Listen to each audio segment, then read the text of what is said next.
신약성경 318쪽 부근에 있는 빌립보서 1장 19절부터 26절 말씀까지 저와 한 절씩 교독하겠습니다. 이것이 너희의 간구와 예수 그리스도의 성령의 도우심으로 나를 구원에 이르게 할 줄 아는 고로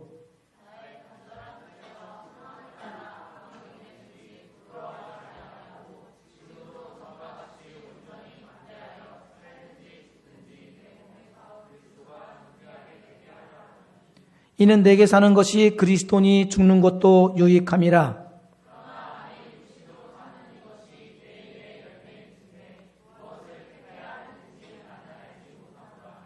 내가 그 둘 사이에 끼었으니 차라리 세상을 떠나서 그리스도와 함께 있는 것이 훨씬 더 좋은 일이라 그렇게 하고 싶으나 내가 살 것과 너희 믿음의 진보와 기쁨을 위하여 너희 무리와 함께 거할 이것을 확실히 아노니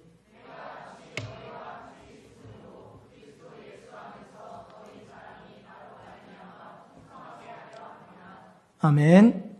다시 한번 우리 양옆과 앞뒤에 있는 분들 마음을 담아 사랑하고 축복합니다. 인사 나눌까요?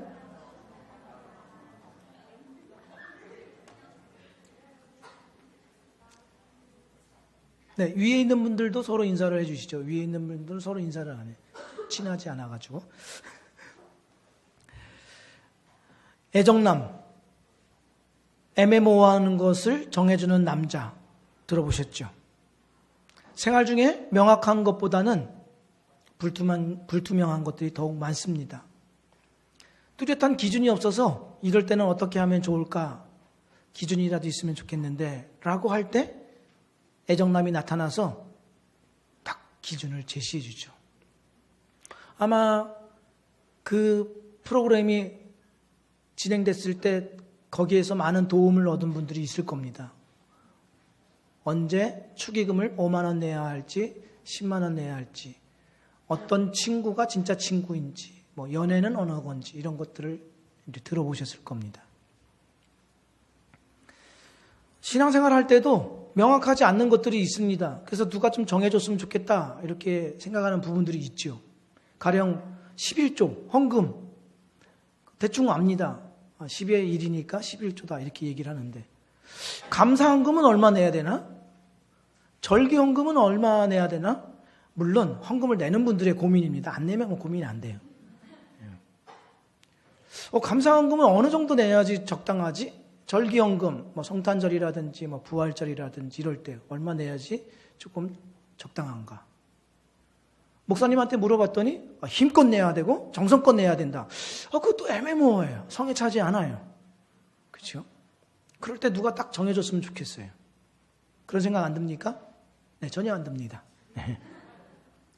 또 예배 시간에 좀 좁니다. 그러면 좀 살짝 죄책감이 있죠. 죄책감이 있어서 어디까지가 존곡이고 어디까지가 예배 드린 것인가를 좀 정해줬으면 좋겠다 이런 생각이 듭니다. 가령 예를 들어서 조는데 입을 벌리면 그거는 좋은 거다. 아니면 졸았지만 입을 벌리지 않고 입을 다문 거는 졸음을 이기기 위해서 애쓴 거니까 그래 예배 드린 거다. 그 정도면 됐다. 이렇게 인정해주는 기준점이 있으면 좋겠다 하는 생각이 들죠. 우리가 신앙생활 할 때에도 모호한 부분들이 많아서 특별히 선택하는 부분에 어려움을 겪을 때가 많이 있습니다. 이것은 좋고 저것은 나쁘다. 그러면 좋은 것을 선택하면 됩니다. 그렇지만 선악으로 구별될 수 없을 때, 좋고 나쁨으로 구분 짓지 못할 때, 이것도 좋고 저것도 좋다라고 할 때는 어떻게 무엇을 선택해야 될지 모릅니다. 이것이 하나님의 뜻이야 라고 얘기하면 그걸 따라가면 되겠죠. 그러나 기준이 없어서 우왕좌왕할 수 있습니다. 이것을 선택하자니 저게 아깝고 저것을 선택하자니 이것이 아깝습니다. 더더군다나 이것을 선택하고 난 다음에 시간이 지난 다음에 이게 아닌가벼? 이러면 지금까지 내가 쏟았던 열정과 에너지, 공이 다 헛수고 될 것 같아서 이러지도 못하고 저러지도 못하는 그런 우유부단한 태도를 취할 수 있습니다. 오늘 본문은 사도 바울이 둘 다 괜찮은 길에 끼어 있음을 말하고 있습니다. 이것도 좋고 저것도 좋습니다. 그 두 갈림길에 있습니다. 그러면 바울은 분명히 어느 한쪽을 선택했는데 그 선택한 결과를 보기 전에 그의 삶의 원리가 무엇인지를 확인해야 합니다. 그래야 그러한 선택을 이해할 수 있기 때문에 그렇죠. 오늘 본문에 20절, 21절에 이렇게 기록이 되어 있습니다. 살든지 죽든지 내 몸에서 그리스도가 존귀하게 되게 하려 하나니 이는 내게 사는 것이 그리스도니 죽는 것도 유익함이라. 이렇게 말씀합니다. 그의 삶의 원리는 내 안에 그리스도께서 사는 것이다. 이렇게 말씀하죠. 내 안에 그리스도께서 사는 것이니까 그리스도께서 존귀하게 되는 것, 이것이 삶의 원리다. 이렇게 말씀하죠. 예수 그리스도를 떠나서는 사도 바울의 삶의 의미나 목적을 찾을 수 없습니다. 예수님과 바울을 떼놓고는 이해할 수 없습니다. 예수님이 그를 다스리십니다. 예수님이 그의 지배자요 주인이십니다. 이 말은 이제 그리스도께서 바울의 삶의 주권자요 주인으로 다스리니까 바울 자신의 삶을 예수님께 다 양도해 드렸다, 이런 뜻입니다. 예수님께 자신의 생애, 생사, 목적, 인생을 다 맡겨드렸다. 자기의 비전도 다 주님께 맡겨드렸어요. 주님께만 그러할 자격과 능력이 있으십니다. 그의 생애를 주관할 수 있는 것은 예수님 외에 아무도 없다, 이렇게 이야기하는 것입니다. 왜 그런지 잘 들어보십시오. 바울은 지난날 자기의 의로움, 종교적인 열정, 영향력 있는 유명인, 그리고 민족의 우월성에 따라서 살았습니다. 그것이 그에게는 가장 중요한 것이었고 그것들이 바울 자신을 주장했습니다. 그런데 그가 부활하신 예수 그리스도를 만났습니다. 그렇게 되다 보니까 어떠한 고백을 하게 되냐 하면 빌립보서 3장 7절 9절 말씀에 이렇게 기록되어 있습니다. 그때는 이 모든 것이 내게 너무나 소중하고 가치 있는 것들이었습니다. 그러나 예수 그리스도를 만난 이후 그 모든 것이 아무 쓸모없는 것임을 알았습니다. 내가 율법을 지켜서 하나님께 구원을 얻은 것이 아닙니다. 하나님은 내 믿음을 보시고 나를 의롭다 하시며 자녀 삼아 주신 것입니다. 무슨 고백입니까? 예수님 외에 이제 나를 주장하는 것은 사람이나 사건이나 일이 아니다, 이런 뜻입니다. 예수님 외에 사람이나 환경이나 사건이 나를 향하여 폭력을 휘두를 수 없다. 나는 그것들에게 희생물이 될 수 없다, 이런 뜻입니다. 예수님이 주인이신 까닭에, 내 인생을 다스리는 주인이신 그 까닭에 나는 그 어느 것에도 희생자가 될 수 없다, 이런 고백입니다. 여러분에게도 이런 고백이 있기를 바랍니다. 자, 보십시오. 지금 사도 바울은 복음을 전하다가 저 로마 감옥, 햇볕도 볼 수 없는 축축한 곳에 갇혀 있습니다. 로마 감옥에 갇혔는데 빌립보 교회 성도들 가운데 이 일을 보고 두 부류가 생겨났습니다. 한 부류는 사도 바울이 복음을 전하다가 이렇게 감옥에 갇혔으니 야, 우리도 가만히 있을 수 없다. 하나님의 말씀을 담대하게 전하자. 그들은 선한 뜻과 사랑과 바울을 격려하는 마음에서 복음을 증거했습니다. 그런데 또 다른 한 부류는 사도 바울만 복음 전해? 야, 그가 없이도 우리가 얼마나 잘해낼 수 있는가 보여주자. 바울의 인생은 끝났어. 이런 부류가 있었습니다. 그래서 빌립보서 1장 17절에 뭐라고 이야기하냐면 이렇게 얘기하지요. 그러나 어떤 사람들은 내가 사라지자 이 일에서 뭔가를 얻으려는 탐욕스러운 마음으로 이 일을 합니다. 그들은 악한 동기로 행하는 것입니다. 그들은 나를 경쟁자로 여기고 나의 상황이 악화될수록 자신들의 상황은 더욱 나아진다고 생각합니다. 악한 동기로 복음을 전하는 자들이라고 이야기하고 있습니다. 이 빌립보 교회는 바울이 개척한 교회입니다. 바울이 다 사람들을 세웠습니다. 그런데 그들 중 일부가 바울을 폄훼합니다.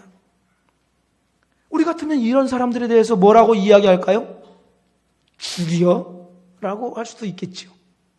그런데 바울이 이렇게 말합니다. 그는 사람과 환경과 일과 그 어떠한 조건도 희생자를 만들 수 없기 때문에 18절 말씀에 이렇게 얘기하죠.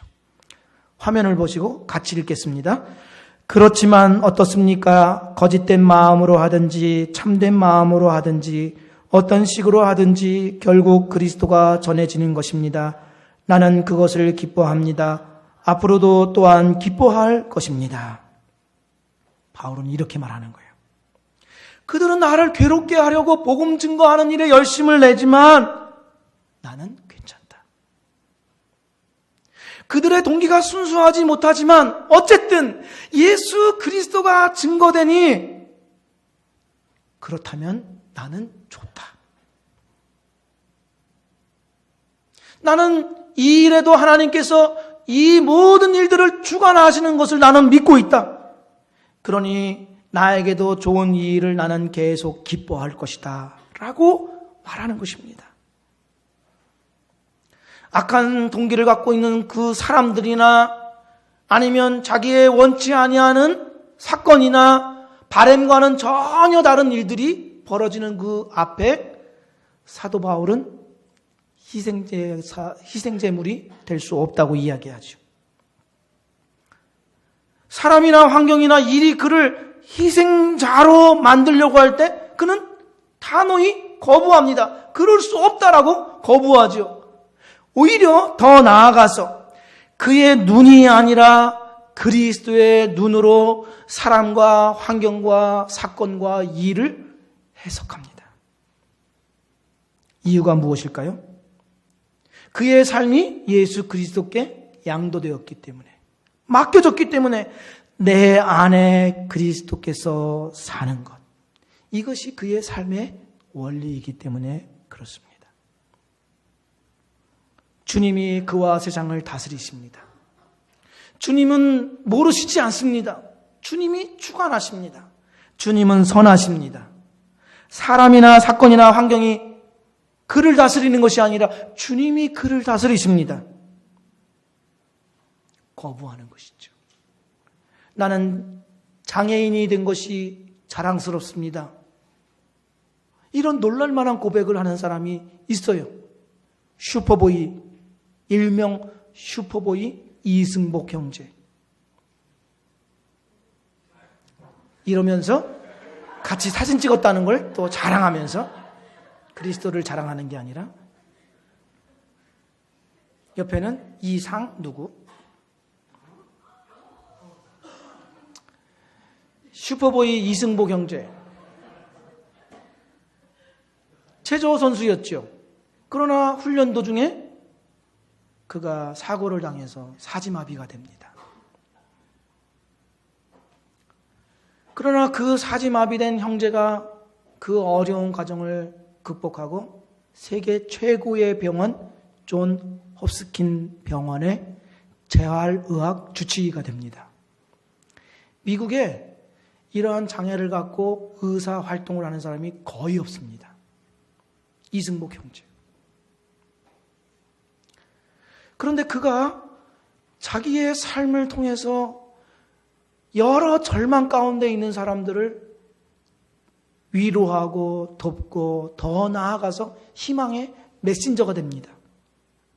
자기가 이러한 장애를 극복한 가장 큰 이유는 하나님의 은혜라고 말하면서 뭐라고 고백하냐면 이런 고백을 합니다. 나의 여러 약한 것들에 대하여 자랑하리니 이는 그리스도의 능력으로 내게 머물게 하려 함이라. 내가 약할 그때에 곧 강함이니라. 그리스도께서 자기 안에 머물러 있음을 보고 알았고 믿었습니다. 그를 다스리는 것은 신체적인 장애나 불합리한 사회 구조나 할 수 없는 어떤 일이 아니라 주님이심을 알았습니다. 그래서 일어난 일에 희생자가 될 수 없었습니다. 그것을 단호히 거부했습니다. 우리를 다스리는 것은 사람이나 환경이 아닙니다. 여러분과 저에게 이미 일어난 그 어떠한 사건도 우리를 지배할 수 없습니다. 주님이십니다. 주님이 우리를 다스리십니다. 주님이 우리의 지배자요 주권자이십니다. 사도 바울이 그러한 고백을 하고 있는 것이죠. 우리를 다스리고 세상을 다스리시는 분이 바로 주님이심을 온전히 믿어 사도 바울과 같이 내게 사는 것이 그리스도니라는 이러한 고백이 여러분과 저에게 있기를 주의 이름으로 축원드립니다. 바울의 삶의 원리는 내게 사는 것이 그리스도입니다. 그리스도. 예수 그리스도가 그의 주인이시죠. 바울에게 가장 유익된 것을 아는 분도 주님이십니다. 주님은 모르시지 않습니다. 그러니 바울이 이러한 고백을 합니다. 21절 말씀에 이는 내게 사는 것이 그리스도니 죽는 것도 유익함이라. 바울은 복음을 증거하다가 소란죄로 붙잡혔습니다. 로마 제국에서는 가장 위협적인 죄가 소란죄입니다. 평화를 유지하기 때문에 그로 인해서 감옥에 갇혔습니다. 이 감옥 안에 갇혀 있으면서 처형당할 수도 있고 석방될 수도 있습니다. 지금 그러한 상황입니다. 바울의 상황이. 그런데 이 상황에서 바울이 뭐라고 고백하냐면 23절에 내가 그 둘 사이에 끼었으니 차라리 세상을 떠나서 그리스도와 함께 있는 것이 훨씬 더 좋은 일이라 그렇게 하고 싶으나. 둘 사이에 끼었다는 말은 내가 순교당할 수도 있고 석방될 수도 있다. 이 두 가지 길을 말하는 것입니다. 그런데 사도 바울은 세상을 떠나서 예수 그리스도와 함께 있기를 더 원한다. 내게 더 훨씬 좋은 일이다. 이렇게 이야기하고 있습니다. 자포자기하거나 아니면 현실 도피하는 마음에서 이렇게 이야기하는 것이 아니에요. 23절에 시프나라는 단어 있지요. 시프나. 영어로는 desire라고 되어 있는데 이 시프나라는 단어가 요한일서 2장 16절 17절에는 뭐로 번역되어 있냐면 정욕이라는 단어로 번역되어 있습니다. 정욕. 그러니까 어떤 욕망을 이루기 위한 간절함이 바울에게 있는데 그 욕망이란 바로 하나님 곁으로 빨리 가는 것입니다. 부활 생명이신 예수 그리스도와 더불어서 영원히 함께 거하는 것이 그의 간절한 소망입니다. 그러니까 부정한 욕망이 아니라 거룩한 욕망이 바울에게 있었습니다. 우리도 지내다 보면 때로는 주님께서 우리와 함께 하신다 혹은 그 은혜의 손길을 때때로 맛보지 않습니까? 그럴 때 있지요. 그러나 그러한 은혜의 간섭을 맛보는 것은 일시적이지 영원하지 않습니다. 지금 사도 바울은 나는 그런 일시적인 것을 이제는 지나서 영원한 한량없는 하나님의 그 은혜와 영광을 충만히 맛보기를 원한다고 지금 고백하고 있는 것입니다. 주님은 어떤 것들이라도 다 선과 유익으로 만들 수 있는데 심지어 십자가 죽음까지도 부활 생명, 부활 영광으로 만드신 주님이십니다. 그러니 내가 죽는 것도 유익함이다. 이렇게 이야기하는 것이죠. 그 부활 영광에 들어가기를 원한다. 이렇게 이야기하는 것입니다. 그래서 죽는다는 것은 사도 바울에게는 영광입니다. 원래 우리 신자들에게 있어서 사람들에게 있어서는 죽는다는 것이 혐오스러운 것이죠. 그러나 신자에게는 혐오할 만한 것이 아닙니다. 왠지 보십시오. 히브리서 2장 14절부터 15절 말씀해 보시면 이 자녀들은 모두 살과 피를 가진 사람이기 때문에 예수님도 그들과 같은 모습으로 사람들이 겪는 것과 똑같은 것을 겪으셨습니다. 예수님께서는 죽음의 권세를 가진 마귀를 멸망시키기 위하여 죽으셨고 또한 죽음에 대한 두려움에 사로잡혀 사는 사람들을 자유롭게 하기 위해 사람과 같은 모습으로 죽으셨습니다. 죽음은 원래 죄인들에게 내려진 하나님의 심판을 의미했습니다. 그러나 예수 그리스도의 십자가 죽음으로 인하여 그리고 그 부활로 인하여서 죽음은 혐오스러운 것이 아니라 부활 영광, 우리 주님을 만나는 통과하는 문과 같이 되었어요. 죽는 것이 종착지가 아니라 그것은 하나의 도구일 뿐이고 우리 주님과 영원한 영광에 이르는 도구입니다. 이것을 영광의 최고 절정이다 이렇게 이야기할 수도 있습니다. 그래서 죽음은 그리스도인에게 아무런 위세도 겁도 줄 수 없습니다.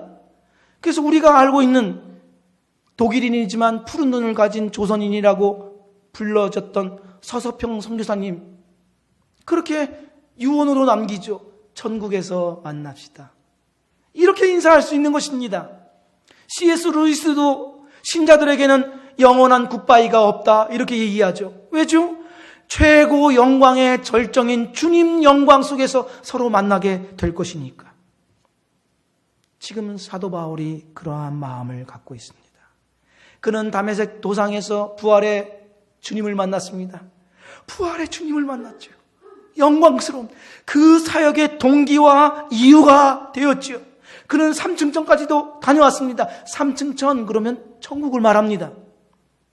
고린도후서 12장 2절 4절 말씀해 보시면 내가 그리스도 안에 있는 한 사람을 아노니 그는 14년 전에 셋째 하늘에 이끌려 간 자라. 그가 몸 안에 있었는지 몸 밖에 있었는지 나는 모르거니와 하나님은 아시느니라. 그가 낙원으로 이끌려가서 말로 표현할 수 없는 말을 들었으니 사람이 가히 이르지 못할 말이로다. 지금 여기는 자기를 말하는 거예요. 바울 자기를 말하는 것입니다. 자기가 천국에 갔다 왔다는 것입니다. 그것은 사람의 말로 표현할 수 없을 정도라고 이야기합니다. 그러니 내가 이 세상의 고단한 삶을 마치고 주님 영광 속에 영원히 들어가기를 원한다 하는 것입니다. 이것은 현실 도피가 아니라 거룩한 욕망이었습니다. 23절에 나와 있는 오늘 본문에 떠나다라는 말도 역시 동일합니다. 이 떠나다는 말은 군인들이 자기들이 머물렀던 막사를 접어들고 이제는 고향 땅을 향해 간다 그런 뜻입니다. 그들은 전쟁에 참가했지만 전쟁에서 승리를 거두었습니다. 그래서 이제는 이 막사를 거두어 드리고 사랑하는 가족의 품으로 고향으로 가는 것만 남았습니다. 또 이 떠나다는 말은 농부가 힘써 일한 소에게서 멍에를 벗겨주어서 쉬게 할 때 이 단어를 씁니다. 그렇지요. 고향 땅에 가서 가족을 만나고 싶은 것, 안식을 얻고 싶은 것, 이것은 현실 도피가 아니죠. 거룩한 욕망이죠. 그렇기 때문에 지금 사도 바울은 이 최고 절정의 영광을 맛보기를 원한다 이렇게 말합니다. 내게 그것이 남아있다 이렇게 얘기하는 것이죠. 우리 신자에게 최고 영광의 절정은 아직 남아있습니다. 우리가 이 세상에서 어떠한 성공과 성취를 거둔다 할지라도, 우리가 어떠한 절망 속에 있다 할지라도 그것이 끝이 아닙니다. 그러니 교만하거나 절망하거나 만족할 수 없습니다. 주님과 함께 최고 영광의 절정이 남아있기 때문에 그렇습니다. 그러니 바울은 이렇게 고백하는 거예요. 죽는 것도 유익하다. 그리고 나는 그것이 내 쪽에서 훨씬 더 좋은 일이다. 이렇게 고백하죠. 그걸 선택하고 싶다. 이야기합니다. 하지만 바울의 선택은 진짜 이렇습니다. 오늘 본문 말씀 23절 이하를 보시면 이 세상에서 그만 육신의 장막을 걷고 그리스도와 함께 있고픈 마음이 간절합니다. 어떤 날은 정말 그러고 싶은 마음뿐이지만 여러분이 겪고 있는 일이 있으니 내가 이 세상에서 끝까지 견디는 것이 더 낫겠다는 확신이 듭니다. 그러므로 나는 하나님을 신뢰하는 이 삶에서 여러분의 성장과 기쁨이 지속되도록 여러분의 동료로 여러분 곁에 좀 더 머물러 있으려고 합니다. 내가 여러분을 다시 방문하는 날 멋진 재회를 기대해도 좋습니다. 그날에 우리는 그리스도를 찬양하며 서로 기뻐할 것입니다. 지금 바울이 어떠한 선택을 하죠? 두 갈림길에서 더 좋은 일이 아니라 더 필요한 일을 취하겠다고 말합니다. 주님께서 바울에게 이렇게 말씀하셨는지 모릅니다. 바울아, 내가 네 마음 안다. 그렇지만 네가 더 필요한 일에 있으니 세상에 좀 더 남아있는 것이 낫지 않겠니? 라고 말씀하셨을지도 모릅니다. 그냥 상상을 해보는 것이죠. 아니면 바울이 주님께 구했을 수도 있습니다. 주님, 제가 연약한 성도들을 보니까 저는 빨리 주님 가고 싶습니다. 하지만 내게 고통스럽지만 그래도 제가 이 땅에 남아있게 해 주셔서 마지막 일을 할 수 있도록 도와주십시오. 라고 기도했는지도 모릅니다.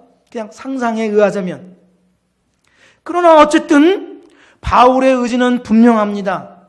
석방되어서 성도들과 함께 있겠다라는 분명한 의지를 밝히죠. 그는 이기주의자도 아니고 기회주의자도 아닙니다. 교회를 위해서 지금까지 해온 일을 보면 그는 자신이 좋은 일을 선택할 수 있습니다. 인정할 만합니다. 주님 만나도록 하는 것이 그의 소원대로 들어주는 것이 그에게 훨씬 좋은 일이고 주님과 더불어 지복의 기쁨을 얻는 것이 그를 위한 최선의 길일 수 있습니다. 그러나 그는 최고 영광의 절정 누리는 것을 뒤로 미룹니다. 뒤로 미뤄요. 믿음이 흔들리는 영적 그들을 생각할 때 도저히 떠날 수가 없는 것입니다. 바울의 이 투옥으로 인하여서 아니 예수님이 세상을 다스린다고 하지 않았나?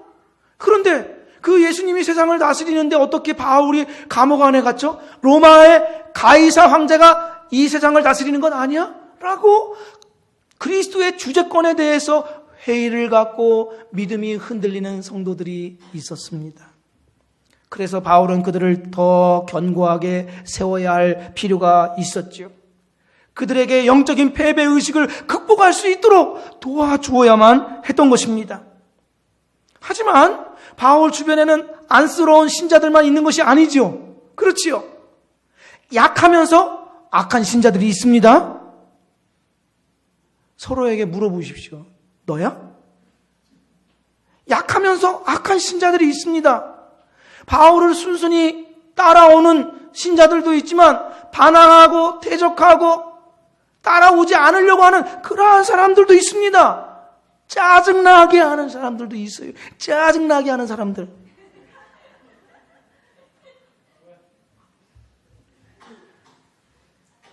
그러나 그들의 믿음을 세우게 하기 위해서는 자신에게 사는 고난이 있다 할지라도 자신을 더 필요로 하는 곳에 있겠다고 결심합니다.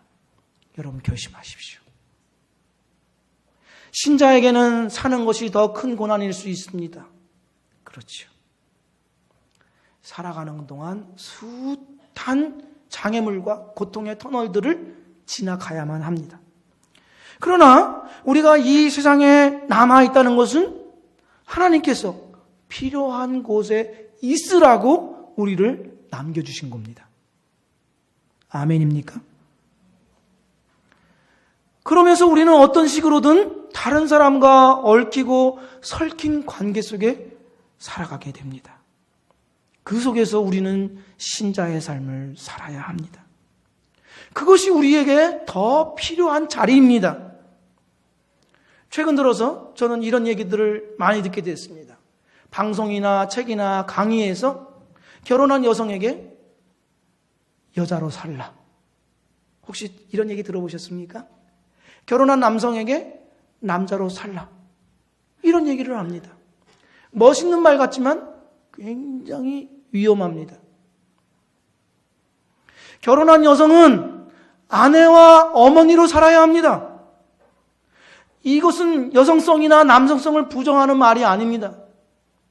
결혼한 여성은 아내요, 어머니로 살아야 하는 것이 하나님께서 우리에게 주신 필요한 자리요, 역할인 것입니다. 결혼한 남성에게 남편과 아버지로 살아가는 것이 우리에게 있어야 하고 필요한 자리인 것입니다. 그것이 하나님께서 우리에게 필요한 자리로 남겨주신 것이죠. 결혼하지 않은 자녀들 같으면 어떻습니까? 부모의 자녀로 살아야 합니다. 오피스텔 사는 청년들, 집으로 빨리 귀환하십시오. 부모의 자녀로 살아야 합니다. 형제 관계 속에서 살아가야 합니다. 어떤 사람은 이렇게 말하는 사람이 있습니다. 진보 정권이냐 보수 정권이냐에 따라서 어느 정권이 권력 잡으면 난 이미 간다.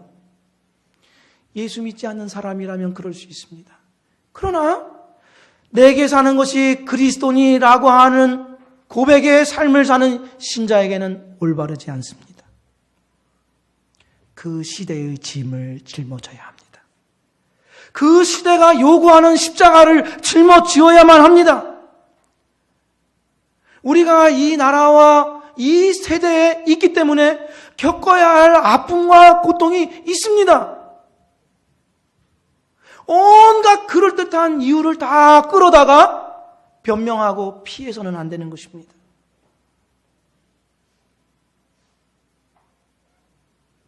하나님께서 우리에게 기대하시는 바는 더 좋은 것이 아니라 더 필요한 것을 선택하길 원하시기 때문에 그렇죠. 사울 아시죠? 사울은 하나님의 나라, 하나님의 통치를 위한 사람이 아니라 자기 나라, 자기 왕권을 세우려고 했던 사람입니다. 자기 왕권 강화를 위해서 제일 위협적인 존재 다윗을 죽이려고 하죠. 그런데 그 아들 요나단은 다윗을 사랑했습니다. 다윗을 보호해주고 다윗이 이스라엘의 왕이 될 것을 알았습니다. 자기가 아니라. 그것을 알았습니다. 하나님을 경외하는 자였습니다. 아버지와는 다른 아들이었지요. 그러면 요나단은 하나님의 뜻도 알고 다윗이 자기가 아닌 다윗이 왕이 될 것을 알았기에 아버지 사울을 떠나서 다윗과 함께 다니면서 다윗을 왕으로 추대하고 아버지 다윗 사울을 대항하는 일을 하지 않았습니다. 미치광이의 아버지 사울과 끝까지 함께 있었습니다. 그리고 그 아버지와 블레셋과의 전쟁을 하면서 함께 죽었습니다.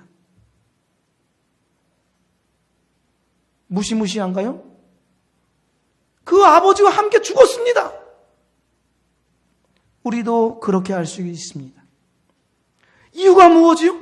이유가 죽는 것도 유익하게 만드시는 분이 주님이시라면 십자가 죽음을 부활 영광, 부활 생명으로 만드실 수 있는 주님이시라면 그 주님 나라를 고대하며 살아가는 이 고단한 삶 속에서도 주님께서 유익되게 만들지 못할 것이 없기 때문에 그렇습니다. 주님이 우리를 다스리는 것을 믿는다면, 예수 그리스도의 갈보리 죽음과 그 부활을 믿는다고 한다면 어떤 일이 일어나도 우리에게 유익입니다. 어떤 일이 있다 할지라도, 어떤 환경 속에 있다 할지라도 우리에게 유익인 것이죠. 그러니 사랑하는 여러분, 두려움을 떨쳐내 버리십시오. 이것이 좋을까 저것이 좋을까 우왕좌왕하지 마십시오. 멈추십시오.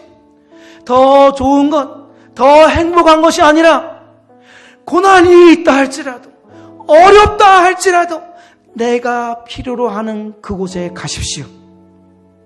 명쾌하지 않습니다. 불투명합니다. 뭐가 이렇게 어지럽힌 것 같습니다. 그러나 내가 필요한 그곳에 가셔서 그 일을 하십시오.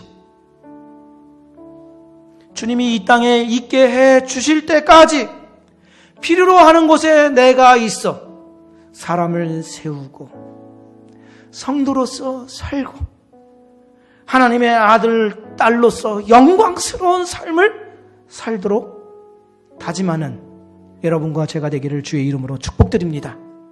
기도드리겠습니다.